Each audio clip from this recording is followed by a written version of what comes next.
Hello everyone, welcome back to my channel, and today I'm going to be giving you some tips, tricks, and some products for sunless tanning. I'm going to be giving you inexpensive ways to build a beautiful glow.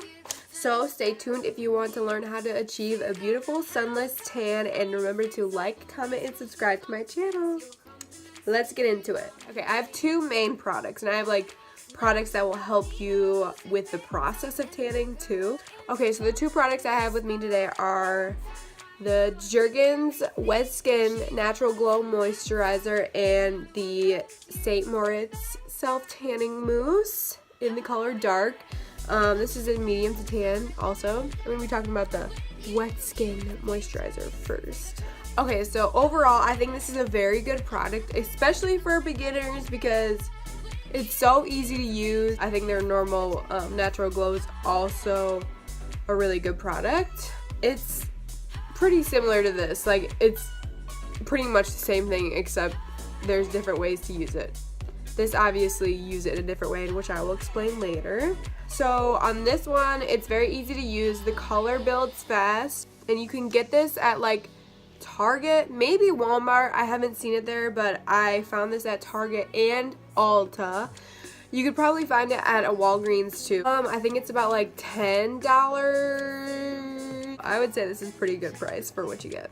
Okay, I'm going to be going through how I use the Wet Skin Moisturizer, so you can take whatever you want from that. The tips and tricks I'm going to give you are very honest, and they have worked very well for me. Okay, so I have the medium to tan skin tone, and if you're really light complected, I would probably go to fair to medium. Okay, so obviously to use this, you should probably shower beforehand, and when you shower, you should probably use an exfoliator. And I will show you what I like to use for an exfoliator. To exfoliate my skin before I use the Wet Skin Moisturizer, I like to use this sugar scrub from Tree Hut. It's really important before tanning because your tan is gonna go right on to that fresh skin that you have now. Yeah, this is the kind that I like to use. You can make it yourself. You can look up some sugar scrub recipes or salt scrub or coffee scrub. Just know that they don't have preservatives in them like the store brands do, so they might mold faster than these. After you exfoliate, you can shave your legs, your armpits obviously. Shaving before applying the moisturizer helps because you don't want any marks on your skin. This is just a way to prep your skin to make sure that you get the best looking glow there is. After I've exfoliated, I've shaved my legs, and I'm finished with my shower, it is important not to pat dry when you use this because this is for application on wet skin. What I like to do before I apply my Wet Skin Moisturizer is apply normal body lotion before I get dry. So I'm still I'm still wet and everything from my shower. So I do this really fast. So I make sure to apply it on my ankles, my knees, my wrists, my elbows, my collarbone, under my armpit area. And if I'm applying this to my face, I just use the Pond's moisturizer around my mouth because I have overpigmentation there. So I apply it there, and I apply it on my nose. While you're applying to your elbows and your knees, make sure that you bend them so you can get every area. The purpose of putting normal body moisturizer on your elbows and knees, etc., is to keep the self-tanning lotion from staying in those cracks of your skin and causing really dark splotches in that area. Also, don't forget to apply between your fingers because it likes to get trapped in there too.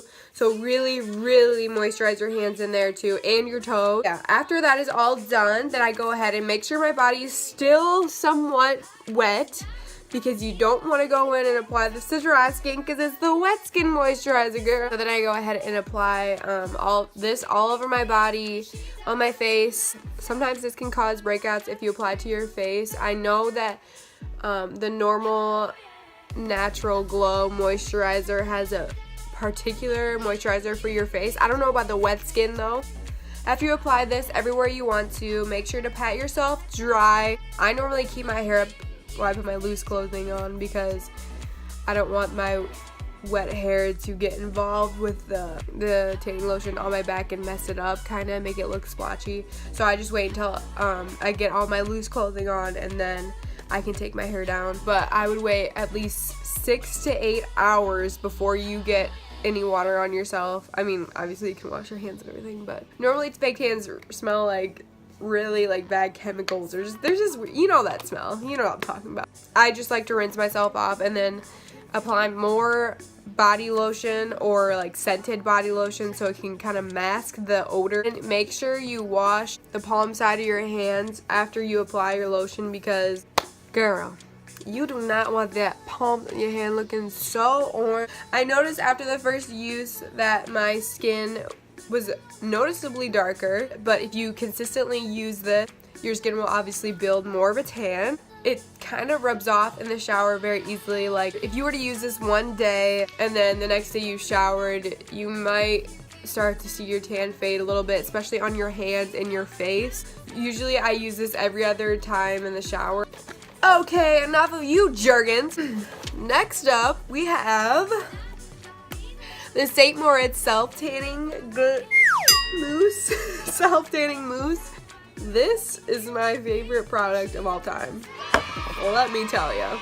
I use the dark St. Moritz. I don't know how much this is, but I think it's between $8 and $12. I don't know. But I will link it down below so you can purchase it. You can purchase it at Ulta is the only place that I really found it. I'm sure you could buy it at a drugstore too, or like Walgreens, not like a danky drugstore. Dang. You might be able to find it at a Target. So yeah, it comes out in a mousse form and it kind of smells just a little weird. Like if I were to choose what the better smell was, I would say Jergens wins that, but it's not unbearable. It's just like different. You use this in a different way. First, obviously, I do the same thing that I do with the wet skin moisturizer. After I'm finished showering, I make sure to dry all parts of my body very well. And then I put my hair up. I moisturize my entire body instead of just certain parts because this is a foam, so it's not as oily as the Jergens wet skin moisturizer lotion. After I moisturize, I make sure to shake this well, okay? Shake the bottle well. And so just make sure you shake it each time you do a pump because you just want to make sure that you're getting all that color. Alright, now for the application of the St. Moritz, I use a mitt, and this is really dirty, but yeah, this is what the mitt is like. See, I only got a one-sided mitt, which is fine. Very important to use a mitt because once this stuff gets on your hands, it's very difficult to get off. I got this from Ulta. It's just their generic one. It was about like $6. So after you shake it and everything and put your mitt on, you squeeze a really small amount onto your mitt. Usually I start with my face because if you think about it, in the process, you're going to be touching some certain areas of your body that you do not want to go on your face. So yeah, I start with a really small amount on my face especially. Then I go in circular motions around my face. I make sure to rub it in really well right here. And then if I need more, I keep going, whatever. After I do my face, I start applying it to my feet and then I go up from there. I just keep working in circular motions using small amounts at a time. It takes a little bit longer. When you go onto your back, I would ask someone to help you get it on your back. Same thing for the St. Moritz. I usually keep my hair up and then after I'm all done, I usually wait for it to dry a little bit and then you can either put on like a robe or like really loose dark clothing. So yeah, then you can take your hair down and then wait 6 to 8 hours again, but make sure you rinse off gently. Like when you put water on your face, make sure you don't go like this because you'll slightly rub off the tan on your face. It's easier to come off on your face than it is for the rest of your body. So that kind of helps mask the smell. So if you want to mask it even more, I would advise you to apply a scented body lotion. You can get one from Bath & Body Works, whatever. I just use a Bath & Body Works one. After you have applied and everything, it is very important to take care of your mitt, your applicator mitt. It should direct you how to clean it on the back of the bag that you receive them in. Like on the back of this bag, which I got from Ulta, it tells you how to clean it and everything. Basically, you just use a mild detergent in cold water and you kind of like rub it around the mitt, and then you like squeeze it out. I would advise you to wait to do this so like you don't mess up your tan on your hands or everything.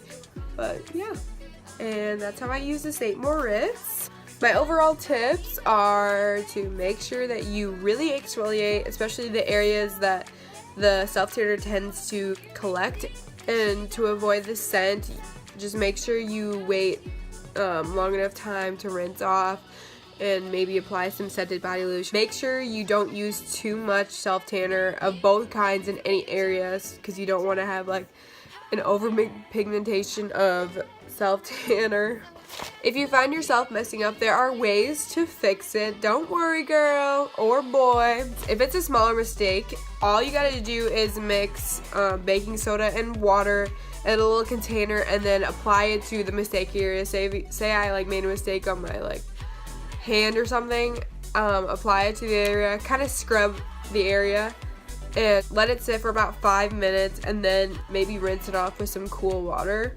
If it's a bigger mistake, I've never had this happen to me, but what people normally recommend is to apply body oil to the area where the mistake is at and then let it soak for about 15 minutes and then jump into a hot bath, kind of like rub off the excess self-tanner. I personally have never tried that last one, so I don't know if it works, but it's been recommended, so I assume that it should work pretty well.